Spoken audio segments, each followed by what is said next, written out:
ওই রসমালাই মধু বাইরে কি মধু আসলো? আরে ভাই এটা মধু না কি আপনার আমি দেখাইতেছি না। দেখেন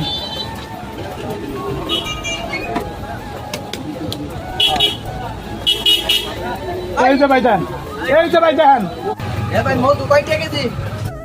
ভাই মধু 300 টাকা কেজি। 2 কেজি দেন আমার। ভাই রাখেন এটা আমি মাপ দেই পরে দেই আমার কত দিয়ে হয় এটা মাপ দিয়ে করতে কয় কেজি হয় 4 কেজি 300 গ্রাম 1290 টাকা। ভাই 4 কেজি 300 গ্রাম হয়েছে 1290 টাকা। এখন মনে করেন যে এটা ধর আমি কাটতে অর্ধেক করে আপনারা দিতে পারতাম না। আবার তো মনে করেন আরেকজনের কাছে আমি বিক্রি করতে পারতাম এটা পুরো রেনি। আপনি কি আমার তরমুজ পাচ্ছেন? আপনি মধু দেন আমার। ভাই বাংলাদেশের মধ্যে বর্তমানে আপনি জানেন না যে তরমুজ হয়েছে মধু, আর আপনি যদি কয়েছেন যে আমার আসল মধু আমার দোকানের মধ্যে তুমি এই মধু আছে না। আর না কই না কথা কই তরমুজ কি মধু হইব? বাটপাড়ি করে ব্যবসা করেন না। আপনি এটা বুঝতেছেন না এটা যে রসমালার মধু এটা আপনার বুঝাই দিতে হইব।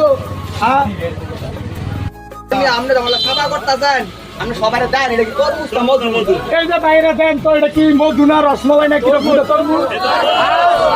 কি রে? আরে ভাই সবাই তো করতে হয় এটা একসময় খালি মধু রসমালাই, মানে এটা তো তরমুজ। এটার আগের নাম ওই ভুলে গেছিলাম না ভাই। আর এই তরমুজে আমার বিরাট ব্যবসার মধ্যে লস। খালি এই আপনাদের মতন সেলিব্রিটি ভাইরাল কইরা আমার ব্যবসা একবারে লস।